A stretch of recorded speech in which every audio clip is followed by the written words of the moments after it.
বয়সকে পাত্তা দিতে নারাজ ৪৪ বছরের অভিনেত্রী স্বস্তিকা মুখোপাধ্যায়।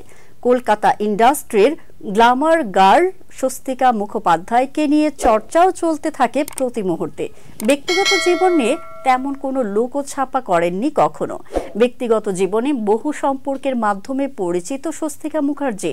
তার প্রেমের গল্প এবং প্রেমিকদের তালিকাও বেশ দীর্ঘ।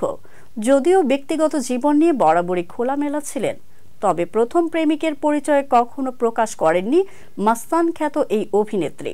তবে এবার তিনি নিজেই প্রথম প্রেমিকের নাম প্রকাশ করেছেন। তিনি আর কেউ নন, স্বস্তিকার সিনেমার নায়ক জিৎ। একটি সংবাদ মাধ্যমকে দেওয়া সাক্ষাৎকারে স্বস্তিকা জানান, অনেকেই ভাবেন তিনি হয়তো 400টি প্রেম করেছেন, কিন্তু বাস্তবতা ভিন্ন।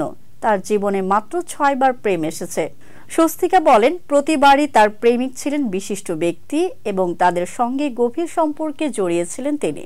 স্বস্তিকার মতে, প্রেম কোনো পরিকল্পনা করে হয় না, এটা হঠাৎ করেই ঘটে যায়। এভাবে তার জীবনে 6টি প্রেম এসেছে। তবে তার ব্যক্তিগত জীবন নিয়ে আলোচনার কমতি ছিল না। কখনো জিতের সঙ্গে, কখনো বা পরমব্রতর সঙ্গে তার সম্পর্ক নিয়ে গুঞ্জন শোনা গেছে।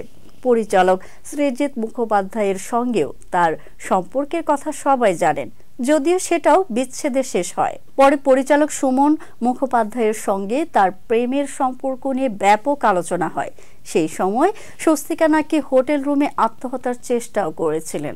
2009 সালে স্বস্তিকাকে দেখা গেছে বাংলাদেশি ছবিতে। ওই বছর FI মানিক পরিচালিত সবার উপরে তুমি ছবিতে সুপারস্টার সাকিব খানের নায়িকা হয়েছিলেন তিনি। সে সময় সাকিবের সাথে প্রেমের গুঞ্জন উঠেছিল। সাকিবকেও নাকি নিজের দীর্ঘ প্রেমিকের তালিকায় যুক্ত করেন স্বস্তিকা।